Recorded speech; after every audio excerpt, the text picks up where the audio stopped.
Hello and welcome, folks, to another edition of RSF Radio. I'm your host, Joe Monday, and this is the podcast where we bring on guests to talk about what's been going on in the FGC, all the news, particularly around Street Fighter, but not always. If you were with us 2 weeks ago, we had Lumia talking about MK.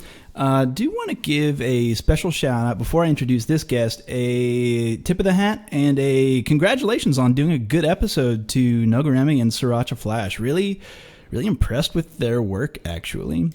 It was kind of nice for me to be just a listener last week and not a host. So much appreciative of them stepping in my absentia. Now, on to the guest. You might know him from the Utah FGC. Mark, how you doing, man? Doing good. How about you, man? I kind of sick, kind of not feeling okay. I was gonna come in hot with like, yeah, we're feeling good, man. Like, nah, not really. It was super dusty today, and it's all in like the nose area, and my nose feels very dry, and it's not. I gotta get that. It's not good. But, gotta get that Claritin in, man. Yeah, I was thinking about it, I have it. But, oh man, things going up the nose, things are supposed to come out of a nose, not into it. And all of that, like neti pots. Have you ever tried a neti pot? Oh God, I have once, and I don't think I will ever want to do that ever again. It's the most unpleasant sensation ever, but the effectiveness of neti pot is like actually really good for what it does. So there's a part of me that like I have to, like, sometimes I know that I have to do it. I know I got to clear it out.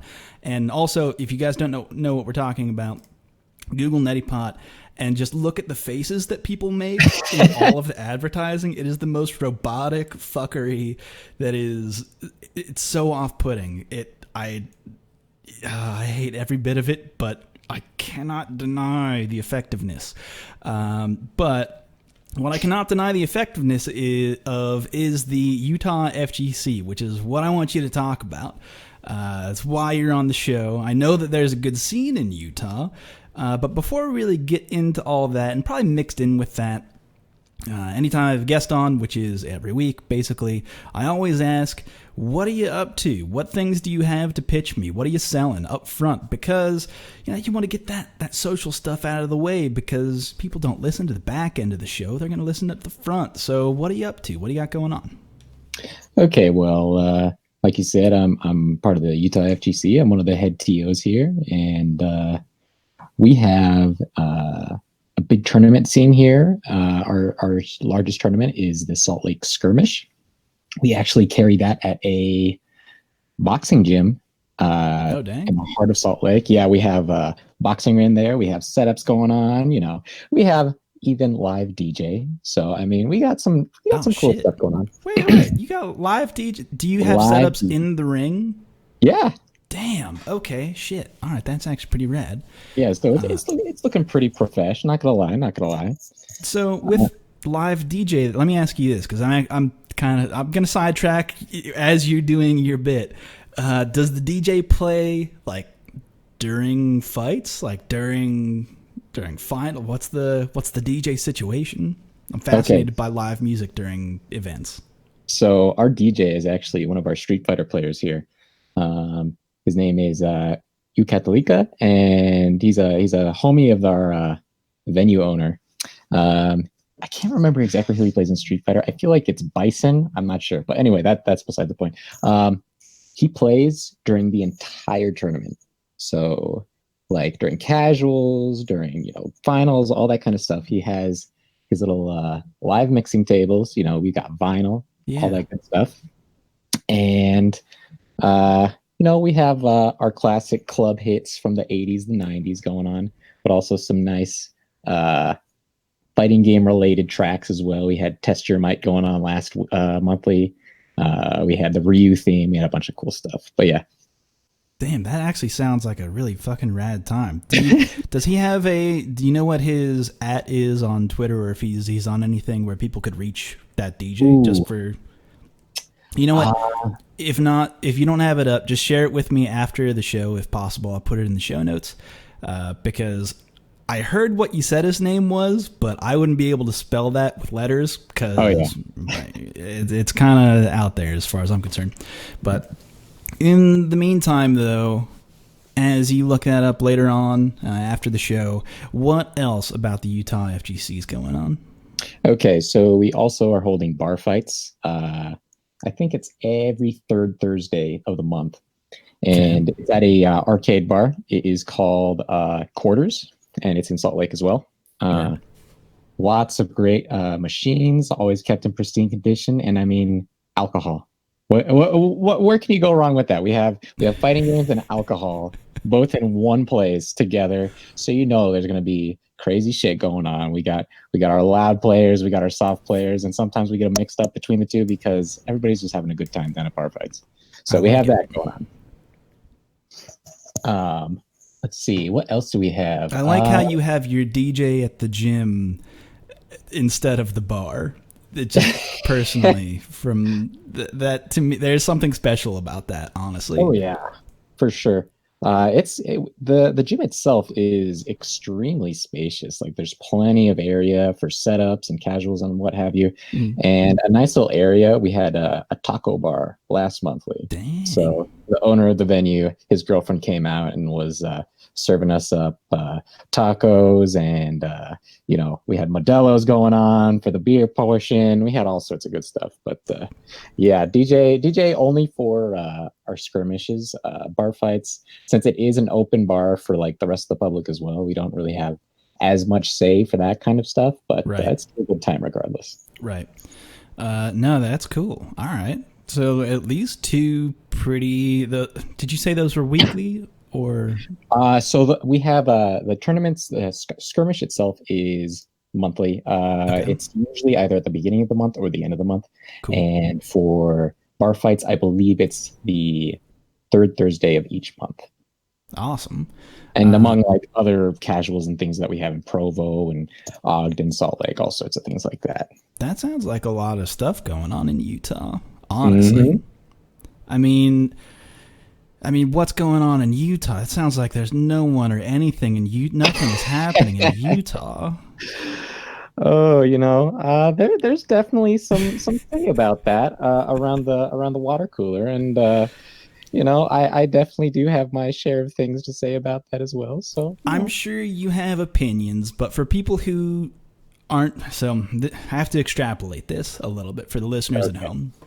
For people who might not have listened to that particular episode of that particular podcast, but Gutex runs a podcast. It's a good show. He has Slasher on and Zorine typically, but was it last week or the week before? No, it was last week, because I think his show, they record on Thursday nights. Anyway, not important.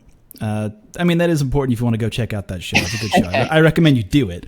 But the week prior, Zorine couldn't make it. And who filled in other than a special guest, other than Mike Ross?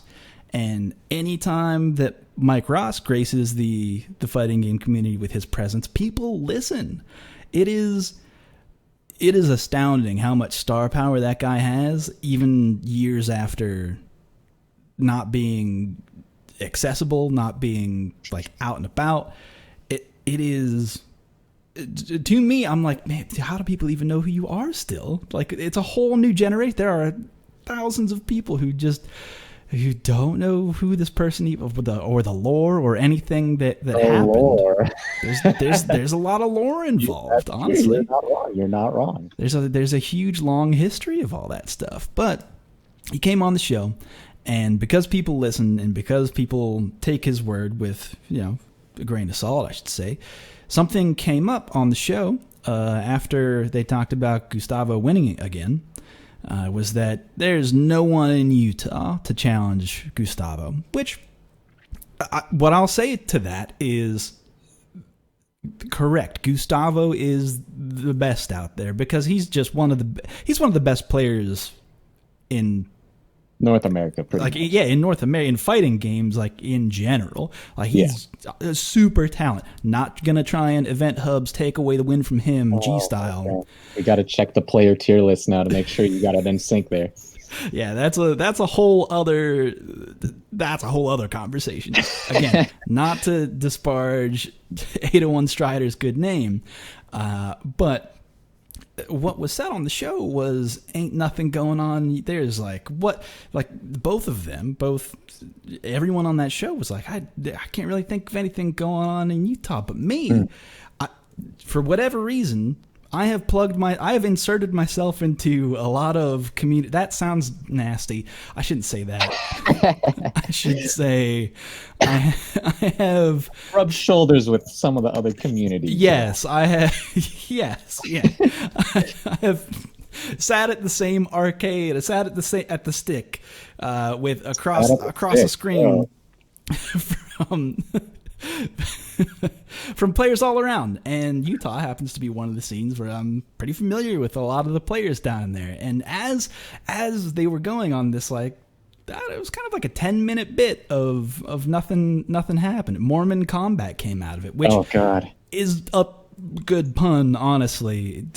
Hats off to Gutex for that one. However, I know that there's a lot happening there. So, I mean, as represented as our Utah representative on this show, can you confirm or deny those statements? Okay. Well, honestly, what they say is not. I don't want to say it's controversial in the least, but I also want to clarify things about it. Okay. And to do that, I kind of have to go through kind of the history of Gus and iPeru or Renzo, who are obviously our top players from the Street Fighter 4 era, to really put that into clarification, I guess, Right. So when Mike Ross says something along the lines of, what does Utah have except for, 801 Strider and iPeru? Okay, I'll give it to you. Mike. I love you. You're a sweetheart. And you really got like a knack for knowing what's going on in the scene. But you really have to take into perspective the opportunities that were presented to Gus and Renzo early on in their fighting game careers.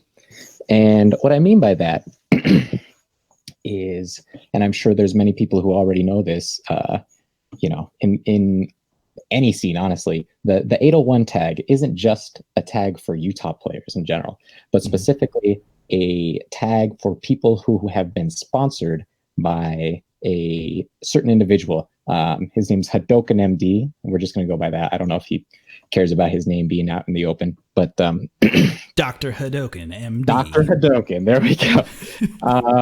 So he was essentially at the start for Street Fighter 4, and as our scene was starting to grow from pre-Street Fighter 4 to Street Fighter 4 to post Street Fighter 4, he was a big like impact on how we grew and the methods that were available for us to play and all sorts of things like that. But he took it on himself to oftentimes sponsor Gus and Renzo using the 801 tag, excuse me, and essentially completely pay for their way in every aspect for tournaments. And which is an extremely generous offer, honestly. Extremely generous. Andy, excuse me. You might have to redact that. That's okay. Yeah. But Hadoken MD, super generous, super great guy. But he really wanted to see Gus and Renzo succeed, which is great, obviously. But that kind of took the growth opportunities for other Utah players and kind of, pushed them off to the side, I want to say, in a little bit. But this, I believe, honestly, outside of their own individual talents and learning and growing, like they're super fast at the uptake on picking up games, obviously, kind of put a big divide between them and the rest of the scene. So in that aspect, I don't think Micross is wrong in saying that where are the rest of the Utah players, you know what I mean? Yeah, because there was kind of a national, even on a national level, a divide. A lot more opportunities to play, a lot different players. Just the opportunities are way more in that situation. Oh yeah, for sure. But you know, that kind of affects the rest of the scene as a whole. You know, obviously with players who are better, it's almost a necessity for the younger players or the new school players to learn and grow from those individuals. And if we don't have that, it becomes more and more difficult as the divide grows. Right. And at the beginning of the Street Fighter 4 scene here, there was no problems there, absolutely none. Gus and Renzo did a great job at helping people and teaching whatever they needed to do. But as it went on and on, you know,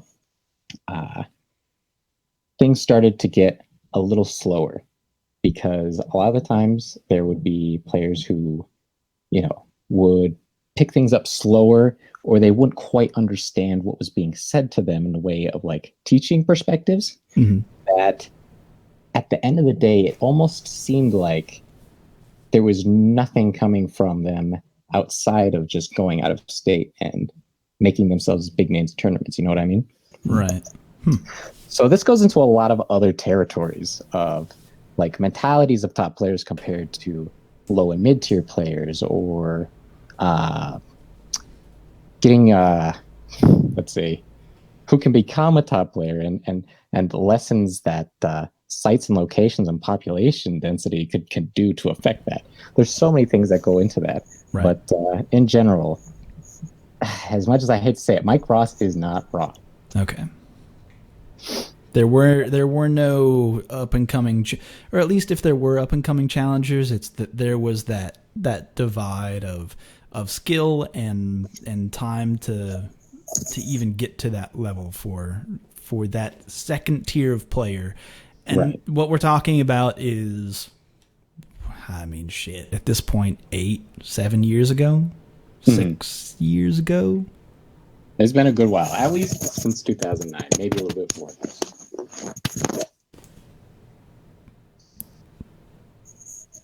You all right? Yeah. Okay. But sorry, 1 second. But yeah, so there's just so much like different avenues that you could take to like really talk about this. So I was wondering if you maybe would like to kind of put your own thoughts into this as to the differences in skill gaps between top players and low and mid tier players when it comes to this kind of situation. I do have thoughts on that because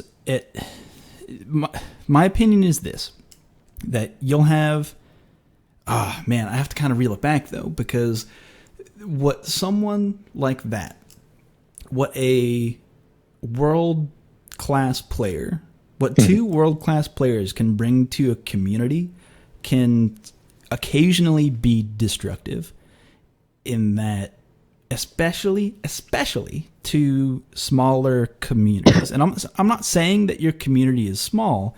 I'm just saying that, I mean, in terms of community size, pretty much all local FGCs are small. There's not big ones. There's no FGC out there who's bringing in 100 people every week, or, I mean, Wednesday night fights might actually.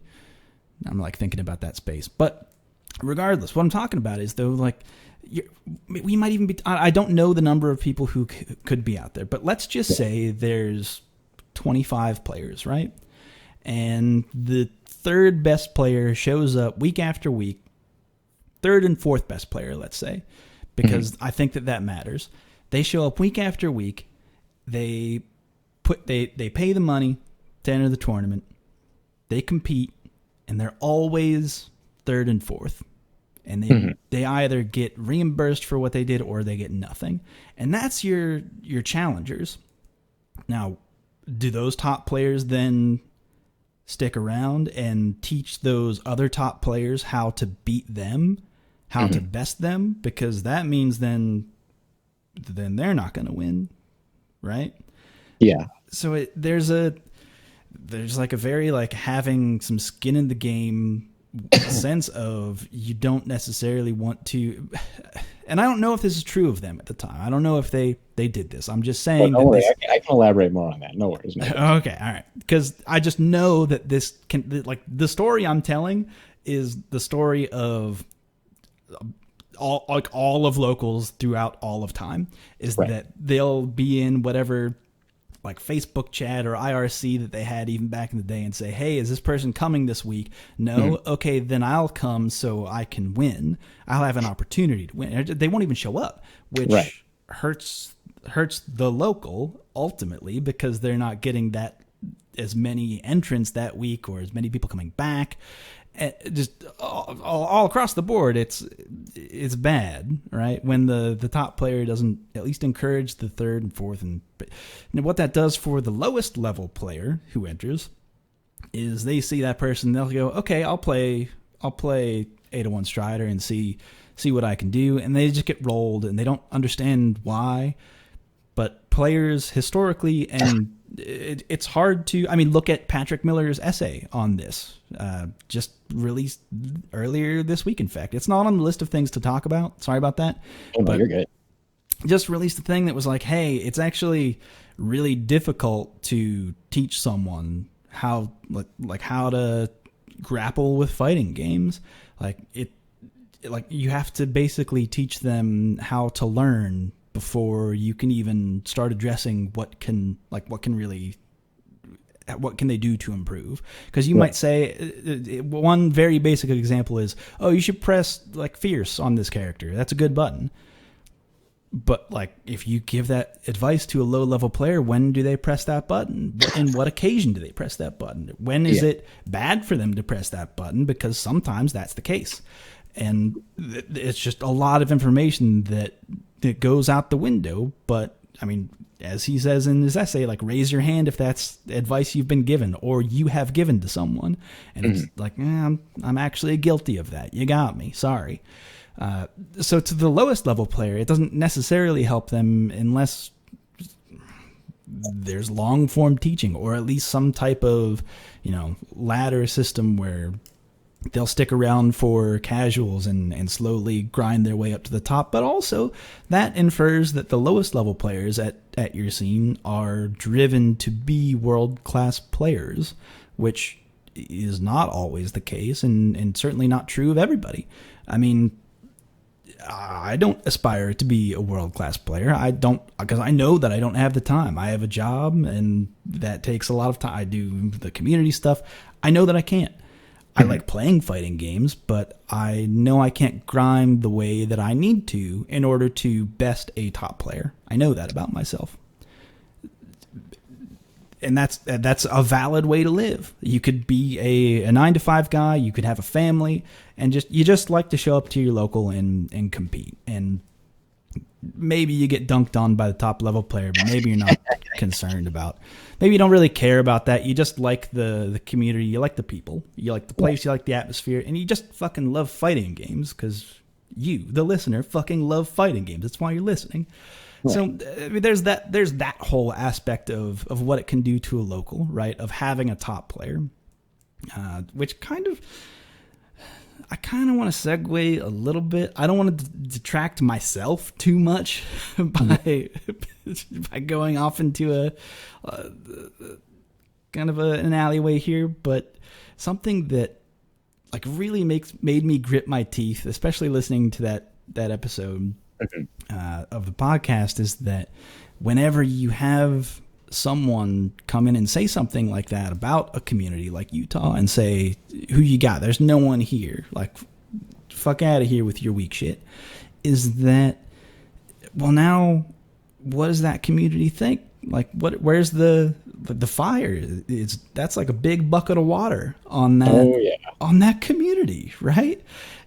You could say that it should burn, it should maybe ignite passion within the people, but there's there's a whole lot of people who just casually play because like casuals are important to the FGC for what it's worth. Like that person is valuable. And then they hear a legend talk about you ain't got shit is like, oh man, beans.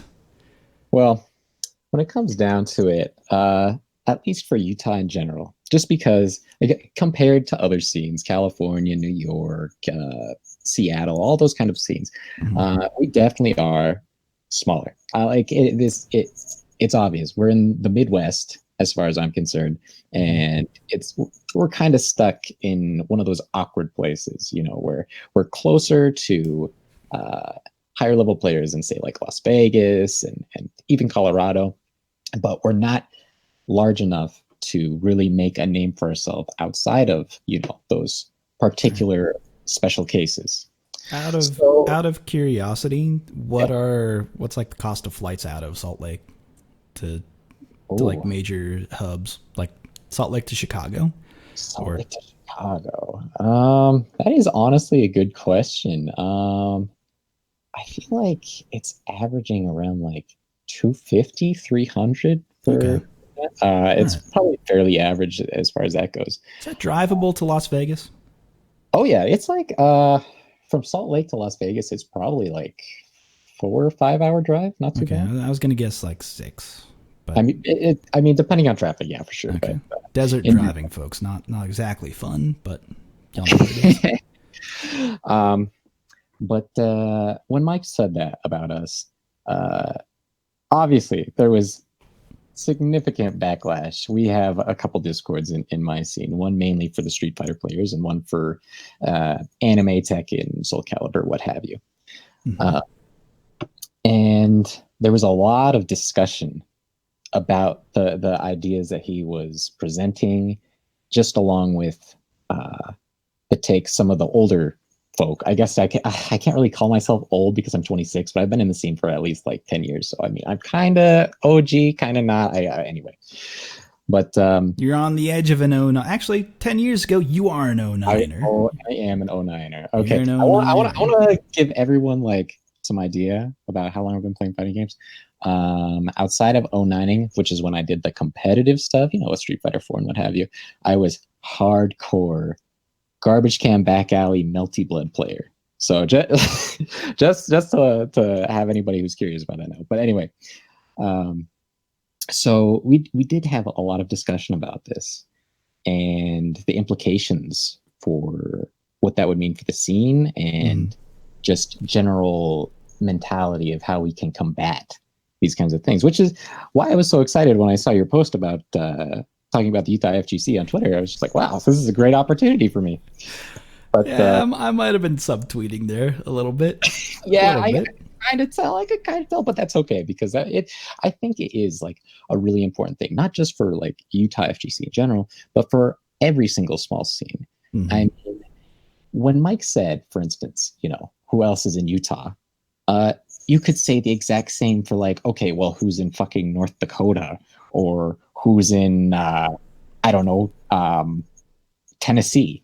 Actually, Tennessee is not a really good example. But anyway, there's so many small scenes with strong players a lot of the time who just don't have the opportunity to go out to tournaments. And it might be a money issue. It could be time issue, like you said, family, friends, job, all that kind of stuff takes into effect. And a lot of people just don't have that necessary drive to really be big time tournament players, despite the propensity to being able to do that. It's just that individual levels in between that really kind of prevents them from going, be it money or whatever. So when it comes down to it, this is a thing we've heard so often, because this isn't the first time things like this have come up. Just with Gus and Renzo being just like the most known players here, there's always been that wonder of like, okay, well, since we have these two great players, got a Capcom Cup, win tournaments, beat Daigo, whatever you have. Where's the rest of them? Is the Street Fighter scene actually strong there, or what's going on? So it's not a surprise that these things are constantly brought up, but it really starts having us focus on the core principles of what we think is a strong scene, Right. for us personally. So for I guess Mike Ross or Gutex or whoever who are more in that esports mindset, results is what they're focused on. And for us who are more like a close-knit grassroots community, the results are good. And if we have people go out of state to go to tournaments or whatever, and they do well, that's awesome. But it's more fostering that collaboration between players and increasing just the overall enjoyment from what you get out of the scene that is most important to us, as opposed to, pure on, did you get the gold? Did you get the silver? Did you get bronze? No. Okay, I guess you lost, kind of thing. You know what I mean? Right. I mean, to that end, you could even say having someone who, you actually can't.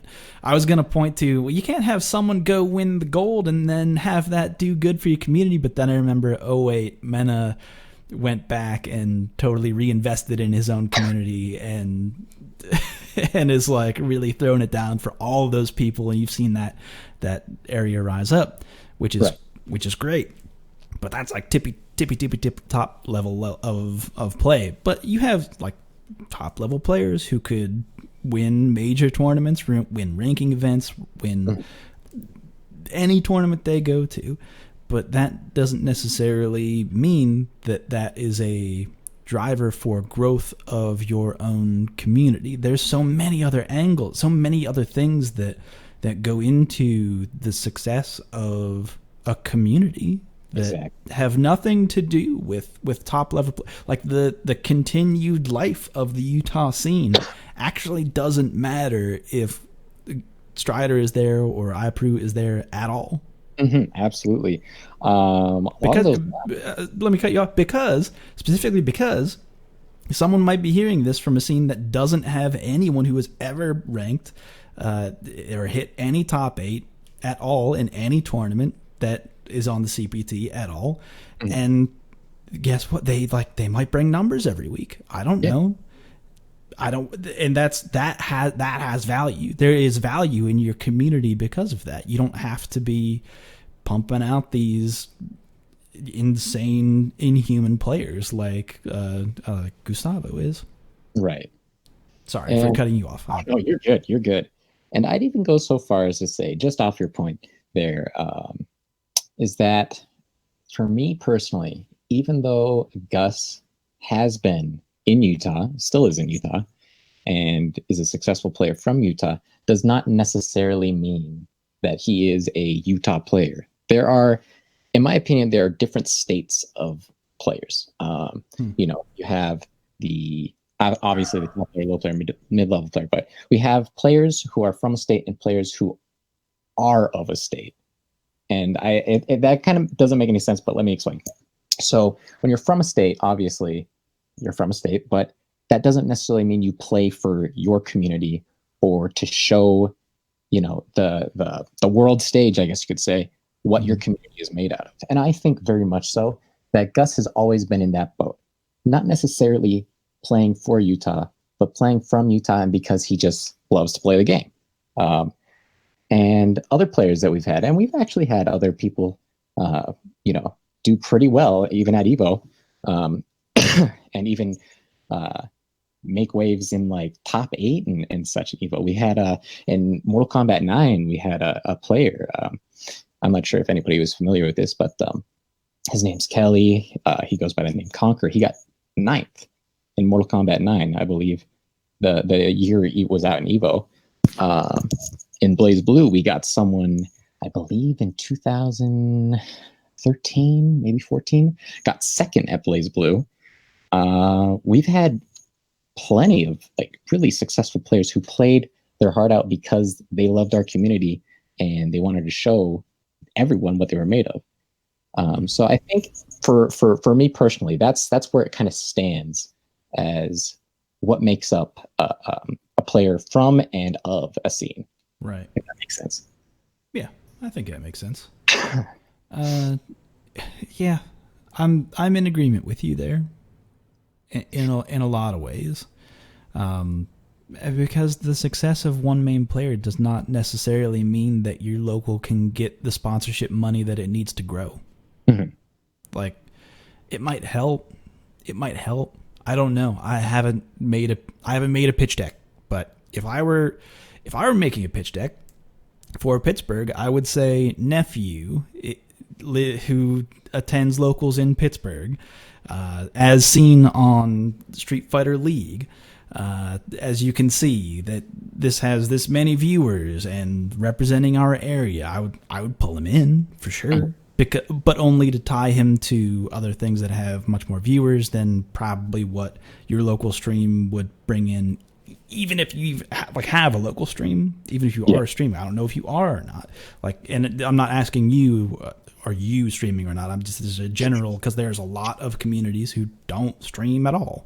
Exactly. Yeah. You don't need to have a successful community, in my opinion. But anyway, that's kind of my take on it. Anytime that someone, and I will say this historically about Mike, is that God love him, bless him. He's, again, a fucking legend. Mm-hmm. But oftentimes the words that he says are harmful to the least of the fighting game community, and I take umbrage with that. This isn't the first time that he said things where I'm like, man, but there's like, that really only affects like top level people who are in it. Mm-hmm. I don't care if people only play Street Fighter V because they're in it for the money. I care about the people who play Street Fighter V because they love it, but also they have a 9 to 5 and know that they're not going to be top level players because they show up to this local every week and they like help new players learn how to play the game. There's so much like little valuable things that are so important that is not affected by top level at all, which is why, kind of like an aside to this conversation, is that from what I've seen, like top down. Nah, how did we word it last time? Because someone said trickle down. It was Rob TV said trickle down FGC and I was like, I don't know about that one, Rob. He was like, yeah, that's not the right word to use, but it doesn't work that way, and which is why something that I kind of want to talk about later in the show, and it would actually it might be a good time to spin off a little bit into this topic, but yeah. Something that I've seen pop up recently is, no one has probably heard of this. I tried to retweet it a couple times and talk about it because it was on my radar. I was sniffing it out, seeing what it's about. But there's this new thing. Well, not really a new thing. It's like 3 years old, but they're new in the Street Fighter world, called Super League, which is, I know, the blandest name that one might ever come up with to describe their league. But what I'll say about it is that their mission statement seems to be focused on locals and region-based eSports communities. And I say eSports communities because right now they're doing like Fortnite, even like fucking Minecraft. They're doing like community nights and shit. eSports community?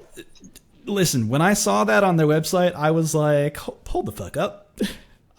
I don't know anything about this shit. Let me read up on what the fuck you're even talking about, because this is bananas.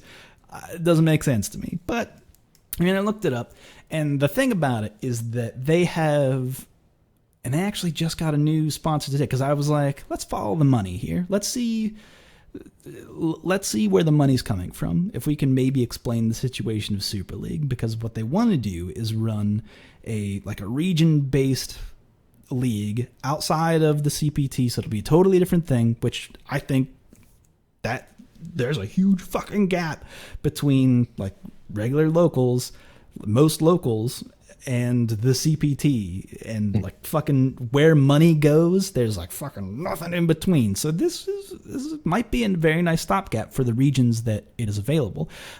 But one of the places where they have investment is Cinemark Theaters, which provides them locations. Okay.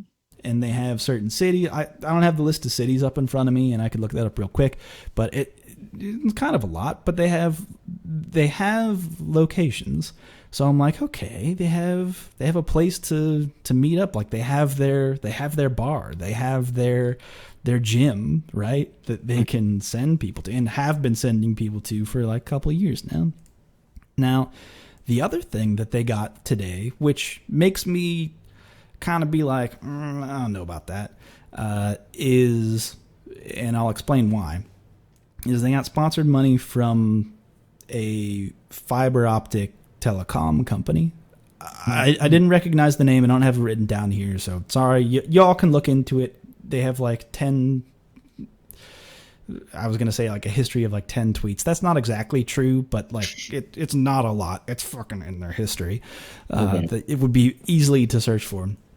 But it's something that I asked as soon as I saw this was, do you intend on doing like live events between the teams? Because they're doing like team-based stuff. So like you might get a team from Philadelphia versus the team in LA. And in my mind, I'm like, okay, they need to see each other. They need to be next to each other to play. But now I see that they've got this fiber optic investment, and I'm like, it sounds like you're prepping to maybe not do it live. So more along the lines of like online tournaments and things like that? Yeah, which, ooh, in my opinion, I actually, and I don't know if I've talked about this before on this show, but I actually think that is doable. Maybe not with Street Fighter V and the way that it works, but the way that they are running this, in that A, they have locations, B, they are guaranteed a fiber connection. If they take it another step and say, C, we're only going to do online between like very strict regions within a certain ping limit, then I could be like, okay, there's something to that, at least. Like providing people like a hub to come to do online tournaments is like, okay, there might be something to that. But if you're going to have Philadelphia play LA, that's a fucking non-starter, my guy. Like, yeah, I don't care if you have fiber. I don't care where you are. It's just, that ain't it, fam. You got to get those people together in the same room and play, and have them play the same game. And maybe that's in the cards. I asked them. They said they were exploring it. Again, this is all like fucking brand new. I don't know, but I don't know. Another weird thing, I looked into the CEO. I did a little bit of a cyber sleuthing. Okay. This Anne Hand, which is a funny name, used to be, she worked at BP for 11 years and was the senior vice president of global brand and marketing. Okay. Right? Like, there's part of me that's like, BP, huh? For senior vice president. Weird. And now, why you in eSports, huh? Why trying to get into eSports? Again, there's nothing to that she... probably very capable of talking to companies and saying, I have all of this experience. I graduated from Kellogg School of Management. Please invest in my company that will be at Cinemarks. Let's make theaters good again. There's a part of me that's like, yeah, let's get an MVC2 cab in a Cinemark and let's just fucking roll like we used to. But I don't think that that's the future that she envisions. I don't know exactly, but I would fucking bet. Anyway, sorry about that side kind of talk about Super League. I did want to bring it up. It seems like it might be a thing, but I don't know. It seems like it's still very, very young. So I don't want to talk about it like too much, but I only bring it up because there is still that huge gap between local level and like CPT level that is we're really fucking wanting for that kind of investment. So with that, I'd like tip of the hat. Thank you, Super League, for being a part of it. We get that oil money. Let's get in there. I think that kind of conceptual level of planning, though, for tournaments to, like, as you say, bridge the gap between like middle tier communities and the top tier is a very important thing to keep in mind. But with like current infrastructure, as it comes down to like fiber optic and, you know, just like general latency between cities, is we're definitely really far away from something that's like super reliable and that kind of paths. Because I actually have experience with these kind of hub gatherings for like online tournaments. I went to one in Utah. It was probably maybe like maybe almost a year now for Tekken 7. Mm-hmm. We had a individual little local there, and first place winner would get the opportunity to play in an online tournament. And as soon as I heard that, I was kind of like, not sure how I feel about this one. I don't really want to get like slippery kicked by an Eddie on like a 2-bar connection from like New York. But like, you know, you figure hell sweep's coming. You better be ducking. It's not a 50-50 anymore. It's literally 100 every single time. But no, so I gave it a shot just to see how it would work out. And oh my gosh, let me tell you, the other, like, I guess this was like a company-wide event, much in the same way that what you said could be. For this, I can't remember the game center, but that's not really important. So those game centers from other states would be playing as well. Unfortunate part was that I did probably get someone from New York to play against, and like you could understand, even though they said we guarantee like super solid play, we have like 500 up, 350 down, nothing's gonna go wrong. So I had to wait for like 4 hours to play my first match in like an 8-man bracket, which isn't a lot of people, but considering that each match took about like 30 minutes to get set up just because people are having such connectivity issues, is something that really needs to be like super carefully like planned and observed before something like this gets started. Yes, absolutely. I'm in 100% agreement. That's something that I try to go to bat for all the time, because like, even for online ranking events, it's like, if you're calling it a ranking event, there should be an investment of what this event even is, with the same amount of care that you would run a ranking event. Like, there's a lot of money, time, and preparation put into that shit that I don't see in online ranking. But anyway, I just think that regional, like, if you're going to do something like that, it has to be close regional, like you said, right? Because there's no way in hell that I'm going to get like beat out by some Kuma player in Florida who's just doing like power crush moves over and over and over again. I can't do shit. I'm like on 2 bars right now. I can barely backdash. But I think it's cool that they're trying to do that. And that might just be like the big thing with like eSports is the new kind of like thing that you want to invest in and try to work with, which is kind of good and bad at the same time. There's like plenty of other discussions on that topic that could go on. Won't necessarily get into, but something that I will say, like, the model that I can see working is like something that I've actually seen people do for our tournament whenever we run team tournaments, is they'll get everyone in the same place and say, we're a team, we're playing off the same account, and like we're also streaming our side of it from like another computer. Like, don't worry, like we're all good, all set. Like, and there's part of that where I'm like, man, what if that, but with all of the other locals like in your tri-state area or whatever the fuck it is. Yeah. And then like there can be a little bit of regionality to it. And then, I mean, you don't necessarily need to branch out too far from that before travel starts to come into play, because preventing people from traveling saves them money, so to speak. But anyway, enough about that. Enough talk about Super League. I'm done talking about that thing, because that may or may not even be a thing. Who fucking knows? what I will say is, let's not talk about this.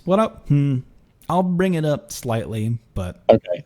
only because they brought it up on Sajam's new podcast, which everyone should go listen to. It's a great show. Sajam had Vicious, Brian F., and Filipino Man on the show as guests. I don't know if they're going to be returning guests or not. Who's to say? Because it was just one episode so far. I believe it is in podcast form, not yet on everything, but it's definitely on his YouTube channel. Go watch that. Go check it out.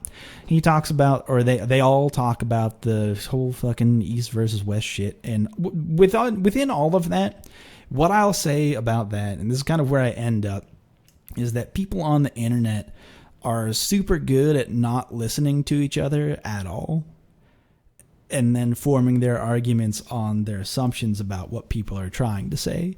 Right. And that's a good recipe for people to get very angry for no fucking reason at all.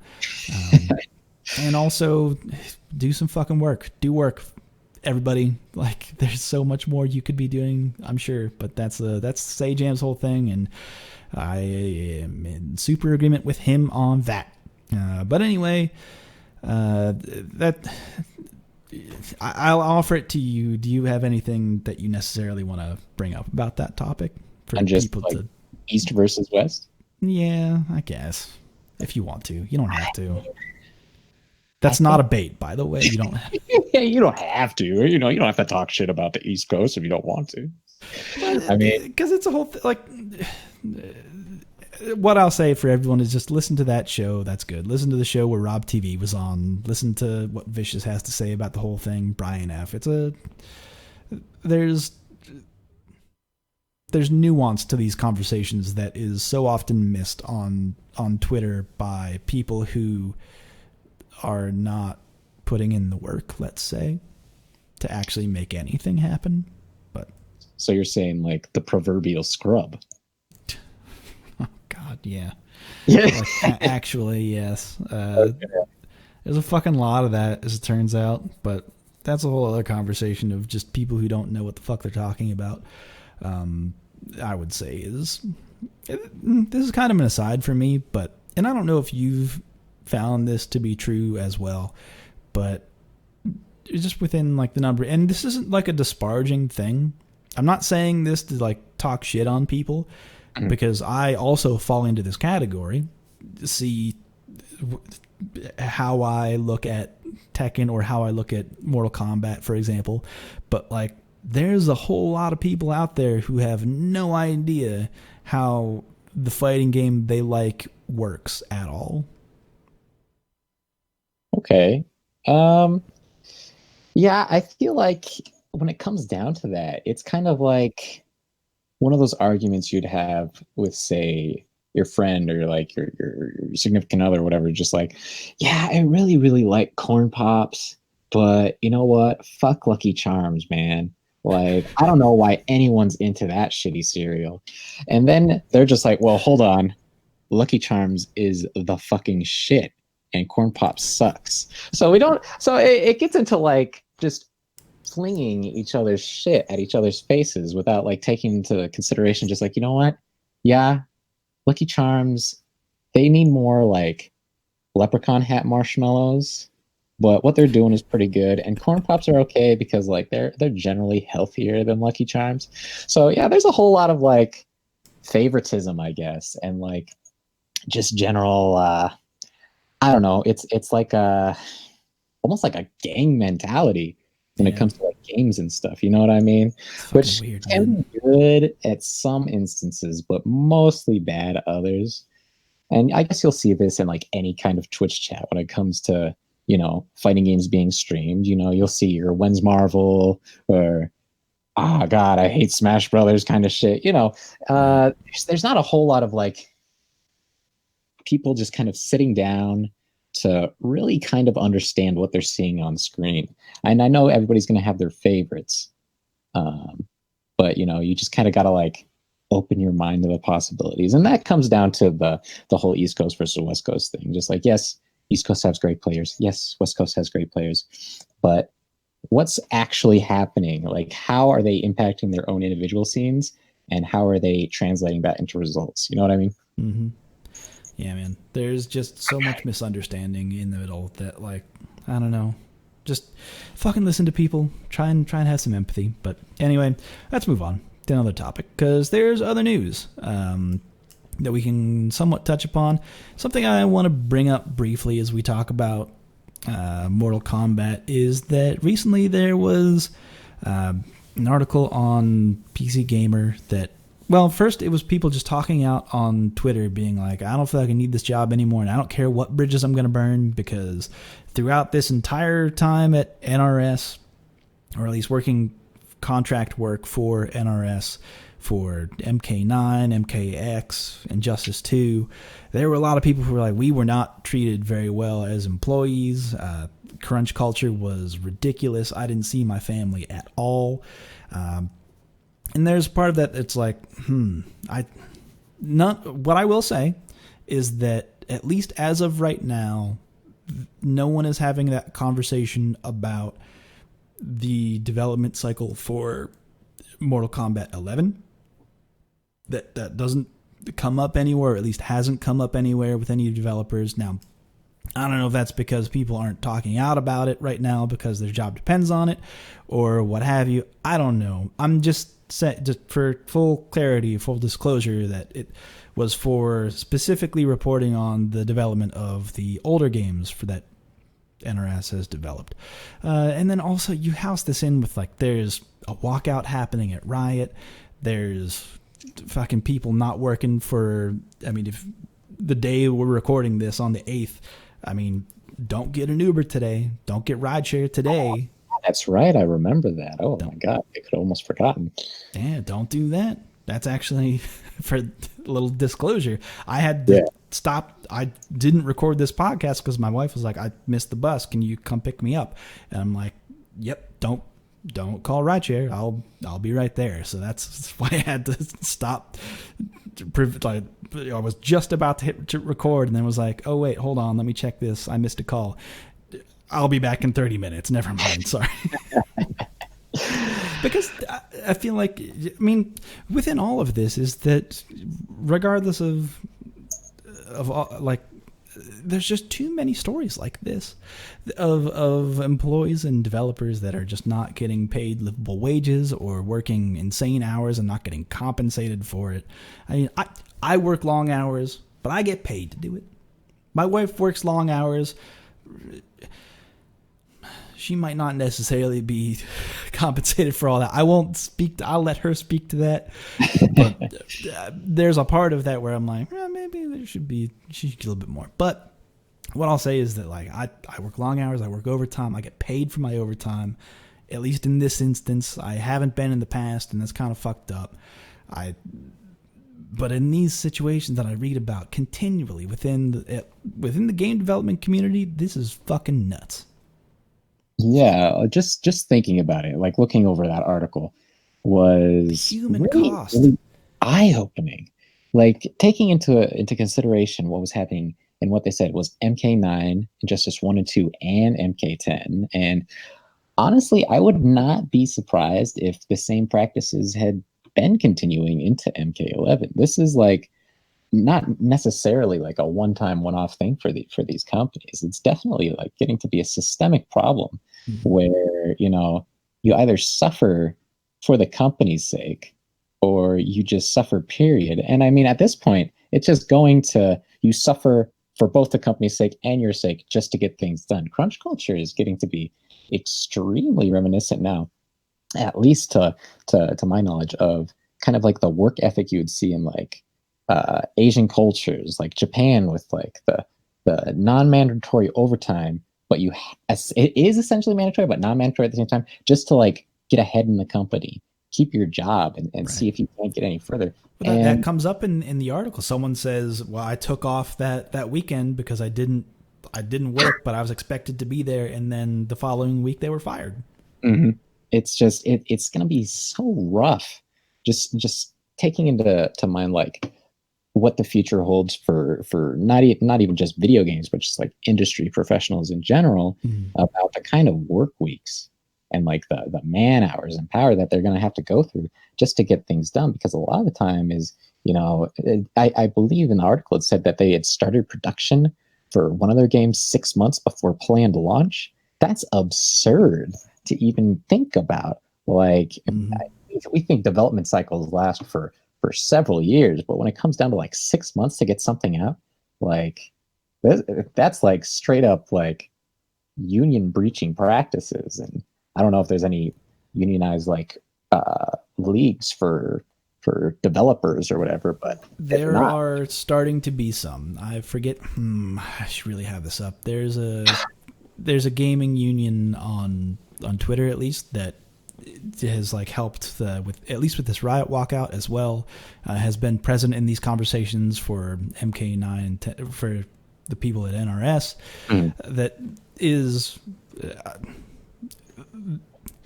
It is not a true union. It's just that people speaking out and saying that, yes, we fucking need this is part of it. And I don't know. To that end, to what I'll say is that, like, I look at MK11. My initial thoughts on MK11 as soon as I started playing it and getting my hands on it was, wow, this game is beautiful. This is a beautiful game.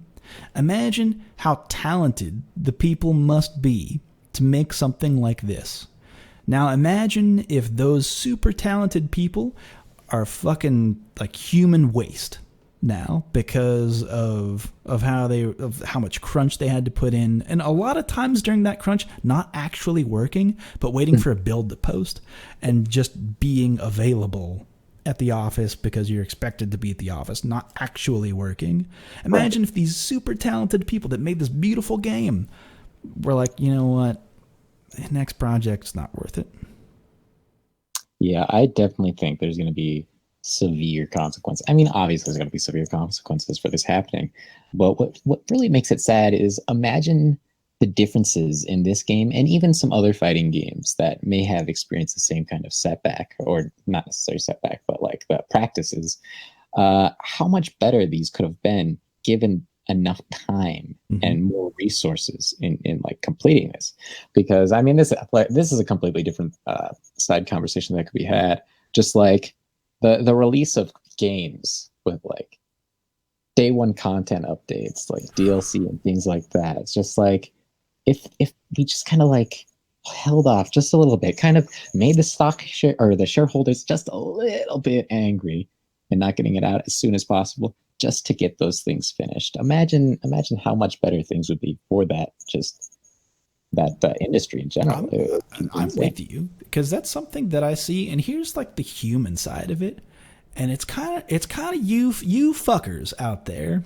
I see there's some people out there, you fuckers, is that there cannot be a thread on our Street Fighter about Street Fighter 5, about like the new stuff, like what's new, like almost every thread, regardless of the topic, there's always at least one or two people in there who are like, yeah, but there's no season 4 where the fuck is the DLC? Where's the DL? Where is it? And I'm like, yo, like, they haven't announced anything yet. Just like, can you fucking wait for a minute? Can you hold on for a minute? Like, do you need to be satiated all of the time? Do you need all of this gratification of here is your... No, I'm not... Listen, I know that Capcom has a problem communicating with the community about what their plans are for Street Fighter V. That is on the fucking list. Go vote. If you don't know what I'm talking about, head onto the front page of our Street Fighter. It's fucking there. Stick it at the top. But, like, it's this kind of pressure that causes... like developers, like there's another story about Epic Games, right? There was like, our turnabout cycle is like, we have to fucking work on this now because the fans demand it now. Like, fucking, like, chill. Can we chill for a minute, please, ladies and gentlemen? So crazy to think that not only outside of like just business practices in general being like super stringent on these things. But like, yeah, we're just kind of like fucking dickheads to like most of the fucking like industries that we care about. And I mean, I guess I can understand that to an extent. Just like, yes, I see you care about the content. You want to support the company. You want to play more. Like, I get that. I totally understand that. But when we start getting into like this like rabid fan base of just like scratching and tearing at these people just to get that little bit of content out, not only is it most likely going to be worse than it could have been, but you're just like putting the pressure to make these practices all the more prevalent and just fucking over all those people even harder. Yeah, that would be like the worst take of Capcom coming back next season and be like, hey, we listened to the fans, and guess what? Now Crunch is 90-hour work weeks mandatory, and we're upping the human cost. So, but don't worry, here's all of the DLC right now. 10 new characters. Can you believe it? And listen, we got 8 new Chun-Li costumes to top it all off. It's like, okay, yeah, I got you. I'm not putting in enough overtime for just 8 costumes. I demand 16. 16 Chun-Li costumes. Oh man. I mean, honestly, sure, but I would like to see more costumes in general, just because more costumes are more fun. But anyway, that's beside the point. The industry's fucking whack. Another thing, but at the same time, Capcom is kind of doing all right now. There was they just made their report to their investors saying that we've had record high profits for this year, and they're targeting. What they said specifically was that because of the success of the Street Fighter series, we're going to target eSports. I don't know. You know, I'll read the thing directly to pull out from the report to the investors here. Is that further, in response to the worldwide excitement surrounding eSports and the increased attention paid to them within the Japanese market, Capcom is redoubling its commitment to making this sector a priority area and aims to grow the player base worldwide through running leagues that utilize Street Fighter. I mean, I think that's pretty cool, honestly. But I kind of wonder, outside of the Street Fighter success, how much more success is this from also Resident Evil 2 and Devil May Cry 5 also bringing new people into the Capcom fan base to further get interest in their other titles? You know what I mean? Put rookie cop Leon S. Kennedy in Street Fighter 5. That would be so cool. Can you imagine if they put like a Nemesis outfit for like Zangief or like Abigail or something like that? I think more Resident Evil stuff or just like regular Capcom like costumes like they've been doing would be super fucking sick. But you know, that's super awesome that they're going to like continue to be pushing these boundaries for esports. As much as I personally am not like a super big fan of like the term in general, I think it's cool what they're doing from that. Yeah, I mean, yeah, I agree. And just from their own words, leagues that utilize Street Fighter. I mean, we talked about it earlier in the Super League, which I can guess is a thing. I don't know, but like Street Fighter League is also a thing. Make Street Fighter League better. Do more of that. Street Fighter League, I think, is good to watch. I think Street Fighter League is fun. There's parts of it that I don't like. I feel really bad for Idom every episode, unfortunately, But I like that they show off these players who wouldn't necessarily get main stage time at premier events, who might not be getting those positions or getting that kind of airtime, but are completely deserving of that airtime because they're fucking great players. Mm-hmm. But anyway, it is cool to hear that they're planning on doubling down. I mean, I guess it's good that they've had record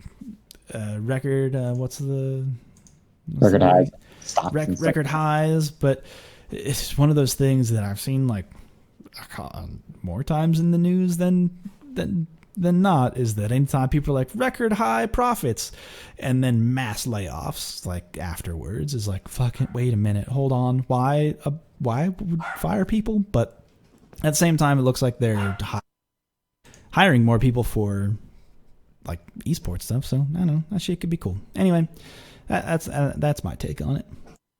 Yeah, I think with that added interest, we may get like, more possible venues for tournaments and things like that.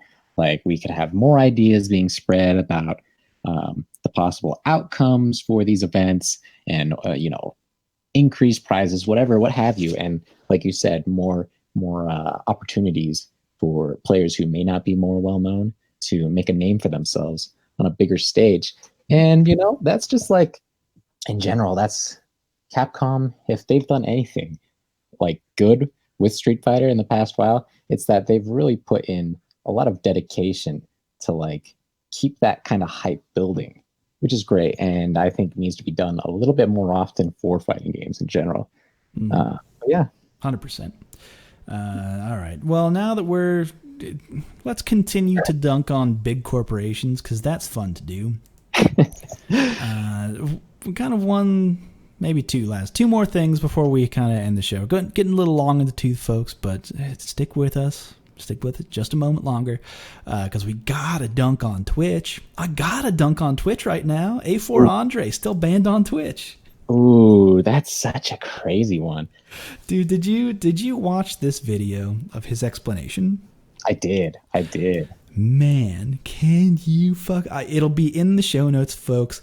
Watch it, because this is a thing where as soon as he was banned, day of, I was out there being like, yo, this is a staple of the online fighting game community. It has been for years, and it's just going to be gone. Like, no, this is important. Like, and the thing is, I know, like, doesn't necessarily have, like, big fuck you follow numbers on Twitch. He's probably not making a lot of money for Twitch as a company. Yeah. So Twitch has no fucking reason to care about A4 Andre. No fucking reason to care about fighting games. But super important to us. He got banned for whatever reason. I'm going to go to bat for him, because I know he kind of fucked up in the past, but he's changed as a human and has like developed over the years, of which like I could point to because I know the guy. But like a lot of people did a lot of like research on the Reddit.com and were like, hey, I saw this one instance where you were a fucking asshole 3 years ago. This is probably why he was banned, and he's still probably a jerk face. To which I was like, because I talked to him after it, and he was like, he came clean to me about what happened, because I was so adamant about supporting him. And he was like, this is actually why. And I was like, this is fucking ridiculous. This is fucking ridiculous. What are we doing? It's been over 60 days. It's been like months of this. I'm beside myself. It really is crazy when it comes down to it. Just seeing, I mean, I personally haven't watched too much Andre, but I know that he actually has like a lot of really big support from the people in Utah. There's personal friendships between him and some of the guys here. So I've seen lots of like posts and even threads about this thing happening, because just like, watching that video, and if the listeners haven't watched it, please do, because it's really interesting to see like him interacting with the guy that he had quote unquote like doxed. Like it's such a non-issue. It really is such a non-issue. But I guess with Twitch, you can kind of see this with like bigger streamers. They kind of get away with murder, partially because they make Twitch so much money. And because there's this one incident with Andre, like in this particular setting, he's just like wiped out. And like, this is like I'm sure like a fairly good chunk of his earnings just from a stream. Just like, come on, that's so crazy. Twitch is where people can make a little bit of money. It's not on YouTube. He's been streaming on YouTube just to fill in that gap, because he's there for the community that comes to him every week, because he's like, I'm gonna run A4 Arena this week because I mean, it's not going to be streamed, or now he's like, it's going to stream on YouTube, but people ain't fucking making money on YouTube anymore. That bottom dropped out fucking years ago, which we're going to get to in a minute. But like, the reason why, which again, ladies and gentlemen, please watch this video if you haven't, because again, I will verify that this is the story that he at least told me as well at the time of it happening. I could pretty much verify that what he's saying is true. I trust him. Holy shit. What are we even doing? It's so nuts. It is so nuts. And I'm sure with this kind of public backlash from, Twitch banning like a fairly prolific like streamer and community member for the fighting game scene, I feel like if they don't like fix things up, there's going to be like some potential consequences when it comes down to like fighting games on their platform and just the streamers from it. Like they got to do something about it. Here's the thing. No, it won't. Yeah, it fucking won't, my guy. Because like, I can hope. At the very if fighting games were pulling in like big fuck you numbers that would make Twitch money, yes, they would care. They would have a reason to care. They have no reason to care. They could ban me tomorrow. Who would care? I'm not making them much money at all. Like, at all. Like, a pittance, pennies. No reason to even look. But, oh, man, is it frustrating. It's so frustrating, especially because this guy has been out there. He is that stopgap of people who want a little bit more community, or at least a supplement to people who attend locals. Like, even said, people in Utah who attend locals are like, you know what, yeah, he does this thing on Sundays. I show up and like it's a tournament and there's good competition here. Yeah, it's fine. I hear that story from a bunch of people, like over the years of this, at least 5 years of this. And it's like, come on, what are we doing? Does no one care? Like, the thing is, the whole of the fighting game community might care about it. The people who are willing to go to bat for an injustice like this, and it numbers wise, I don't think it fucking matters. And there's a part of me that just it hurts in my gut when something like this can happen, to which the only response to this can be double down on personal community efforts that affect people that you are able to. Like, don't worry about this shit. Like, you, the listener, I don't know who you are, but it is very likely that whatever you're saying, this can be like, don't even start a what is the petition site? Change.org. Don't go start a change.org. The amount of things that change.org have affected in real life is, I believe it's 0%. They were close to getting Danny DeVito to voice Detective Pikachu, so I mean, it kind of... Okay, all right, that's like maybe the one good thing that they maybe got close to doing. I don't know. But, yeah, that would be pretty good, but I can't be that mad at Ryan Reynolds. He's a beautiful man. Regardless, like, you, the listener, I don't know who you are, probably don't have any say or can affect the situation at all. But what you can have effect on is the people that are like in your life. You can go to him. Now, you can go to the A4 Andre now and watch his content on YouTube. You could show up and compete in his tournament, or you can do, it doesn't have to be Andre. It could just be your own local community and invest in them, right? Like that's where you have to wrap it up with like the top, where we're at the top of the show. Like the efforts from many people within close-knit communities to stick together matters, even in the face of big things like this that can turn us away and say, you know what, kind of fuck all this, it's not worth it. No, it is worth it. It is valuable if you make it valuable within your community. Man, sorry, I had to go on my little tirade there, but no, you wrapped that up really succinctly. I gotta tell you, fucking mad. But all right, the other thing that I'm kind of fucking mad about that also people should go watch and see is that Born Free might be out. He might be out of the game. And that's a heartbreaker. It's a bummer there. You really did put a lot of work too on plenty of stuff, streams, YouTube content, all that. Just Yeah, and this is kind of a different thing too. I mean, he says that the YouTube money is not there. It hasn't been for years. Twitch money is where he's saying like, okay, this is kind of good. So he's switching over to Twitch. Regardless, watch his video as well, because he talks a lot about like this is more of like his personal struggle. He talks about seasonal depression. So maybe if that's something that you feel like you suffer, I don't know if you guys, do you have seasons in Salt Lake City? Is that a thing you guys get? Okay, listen. So we have 2 seasons in Utah. We have winter and we have construction season. So generally, there's no seasonal depression in Utah. It's just plain old depression. Fair enough.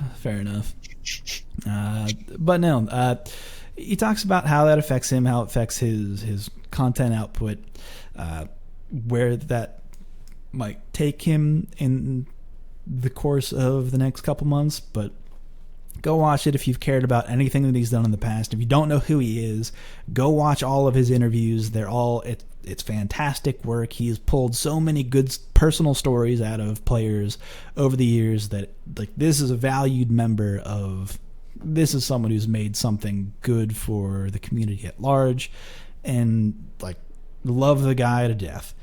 And hopefully his situation can be like find something that works, because again, YouTube money ain't there. But anyway, that's kind of the last thing that I wanted to bring up before kind of ending this show. But before we do, I want to toss it back to you, Mark, about is there anything that we didn't talk about, maybe about Utah or the Utah FGC, that you didn't quite get out that you want to put out there before we sunset this episode?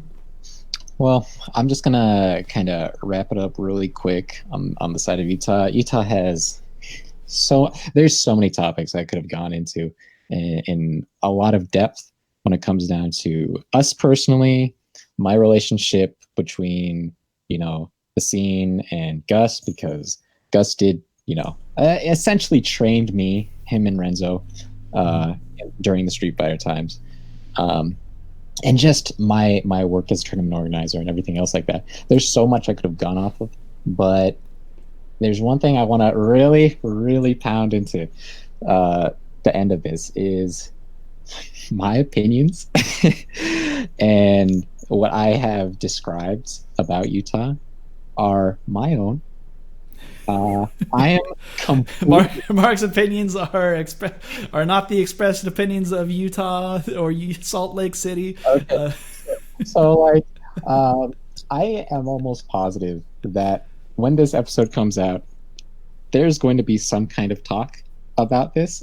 I'm sure Gus will probably talk about this, maybe Hadoken MD. So I just want to let it out that this is from my perspective, and they may view things a little bit differently than I do. If anyone wants to ask me more about Utah, or if I get called out by someone on Twitter or something like that, I am happy to oblige and deliver more information and details about just Utah as a whole and our scene and anything else. So if you guys happen to see anything about that and I get like cleverly subtweeted, let me know. I'm sure that my Twitter will be up on the screen somewhere or in the information. Yeah, just let me know, and I can come back and put my my little twist on that. But yeah, please don't think that what I'm saying is 100% like without error, because this is just from my view. Right. But yeah, that's all I wanted to say on that one. And also, for the record, I have never been to Utah, so I cannot be at blame at all whatsoever. Please, if you have any complaints at all, direct them at Marcus Spartacus on Twitter.com. That's Marcus Spartacus, 2 S's in the middle there, on Twitter.com. That's where, if you have any complaints, anything negative to say about the contents thereof of this episode, that's where you want to go. Please talk shit to me, and I will more than happily give it back to you in a little brown bag lit on fire, please. The classic. Well played. But again, like, shout out to the Utah community. It's like huge ups to Gustavo, Peru. Like that, super talents, world class talents. Zero. Anyone says about them, they cannot deny their work ethic, how talented they are in like the fighting games in general, and what they have done for the scene. At least as of earlier, not as of recently. But yeah, please, they're great guys. Go follow them, support us, all that kind of stuff. Yeah, I mean the community has changed. Like what it is now ain't what it used to be 10 years ago. Totally different scenario. But yeah, Gustavo out there winning tournaments and being so good looking. It's a crime. That's a fucking crime. Check out his Instagram if you want to see progress pics on his gym stuff. I do that stuff too, but I'm a little bit more of a weeaboo when it comes down to it. So if you guys see my Instagram, just ignore most of it. All right, you melty blood motherfucker. Let's sunset this episode. All right. All right. End of the show. I can't let you go without answering this line of questions. You may or may not know what's coming, but it is what I believe to be a line of questions that can reveal a lot about a person and how they answer it. Okay. But it's a two-parter. First part is, what is your favorite normal attack in any fighting game? Okay, normal attack, so just like a regular normal move, no specials. However you want to answer. I've had people answer specials, and I'll allow it. So it's kind of, whatever you feel your gut is taking you right now. Okay, I'm going to say Sakura's light kick Tatsu in Street Fighter 4. Ooh. Oh, okay. What a fucking move, dude. 0 on block, fucking combo starter. Oh, man, my Xbox 360 gamer tag during the Street Fighter 4 era was OMG, it's LK Tatsu. That is a fucked up move, dude. I love that shit. OMG, it's LK Tatsu. That's a good name, actually. That's pretty good. That ain't bad. But yeah, it was. Yeah, that's the party starter right there. I don't blame you, honestly. My favorite little trick that I do, and not really a trick, it's more of like a scrubby ass thing. Light kick Tatsu on block, then EXDP, and then FADC if it doesn't work. But most of the time people are going to be pressing buttons or mashing anyway, so it worked like 85% of the time, every time. Hit him with the classic. I love it.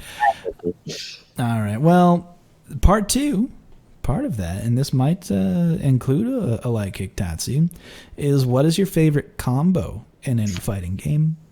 Oh, favorite combo. Oh, that was a little more broad. Mm-hmm. It doesn't even have to be a combo that you can personally do. I've had people answer it that way. A lot of ways to take this. That is a good one. I've always been a big fan of the 6 electric wind god fists in Tekken. Like, no spin or bounds or anything, just like 6 raw electric wind god fists. No wall. Just flex on them. Dab on the haters as soon as you do that. You immediately win if you pull that off in match. Easy, free. It's super sick. Yeah, I mean, it's also execution wise not the easiest thing to do. Oh yeah, that's extremely difficult. Super, super hard. Yeah, to consistently get the electric out. Yeah. Or that for one, and then the difference in dashing you have to do in between each electric. Oh yeah. That's a little tough. Yeah, that's the thing about that combo for people who listen to the show that only play Street Fighter, is that it's not a thing where you can just mash it out. You can't just mash out the input, right? It's a just frame, but the way that you have to do it is you have to slightly delay the time, because you need to move forward a certain distance before you do your down. It's a whole thing. Yeah. It's the general input is forward, neutral, down, forward, and you press 2 at the exact same moment you press down forward. Along with the individual different dashes you need to do in between each electric, it's kind of fucked up. That's all I can say. Right, because you can cancel your forward your forward movement with that initial forward press with the down input.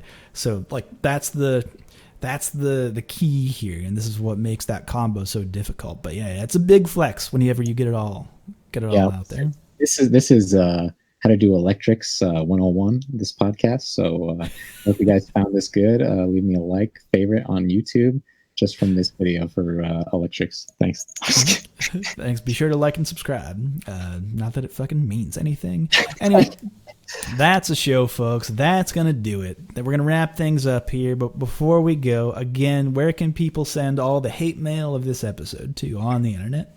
Okay, so you can see me on Twitter at Marcus Spartacus, MarcusSparticus. That's a mouthful. I stream on Twitch occasionally at lanadelmaek, LANADELMAEK, and my Instagram is the exact same.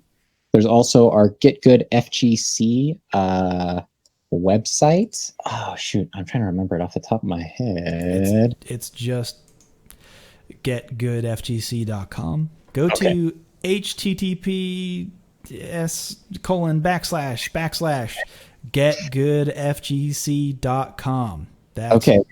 getgoodfgc.com. It shows all of our events going on and our current ranking standings for tournaments. So if you're curious on where we are as a group in Utah compared to other people who are more famous than us, yeah, go ahead and give that a look. Word. I'm for it. Yeah, definitely check out getgoodfgc.com if you're in the Salt Lake City, Utah area, or are visiting that area. That might be good. Also, one real quick thing. We have Facebook. Check out 801 Utah FGC on Facebook if you are, like you said, in the area or will be in the area for a little bit. We always have casuals. We're always down to host. If you're ever interested in that, we are more than welcome to and happy to have you. Cool. All right, folks, that is a show. Again, you can find me at Super Joe Monday on Twitter.com or at RedditSF, or just hop on our Street Fighter and hit me up, Joe_Monday. I'm there all the time. Message the mods if you got questions or whatever the fuck you need. I got you, fam. Other than that, catch this episode every Thursday. Don't forget about our weekly tournaments on Mondays and Fridays. That's East Coast on Monday, West Coast on Friday. Check it out. Don't forget about the player sponsorships that are going on right now. We got Didi Mokov and Mike Too Strong slated to attend Combo Breaker here at the end of the month. Looking forward to that. Hopefully we can get all the funding. It's not all there yet, folks. So head on over and either donate directly, use the offer codes that are listed. Again, this is all sticky to the front page of our Street Fighter, or get some of the cool merch that's out there. I really like the jackets. It's summertime right now, but also it like snowed in Minnesota like today. It actually snowed like 2 days ago in Utah as well. So consider that as Combo Breaker approaches, because the varsity jackets they're so fucking good. But anyway, that's the show, folks. Catch us again on another episode of RSF Radio. But until then, take care.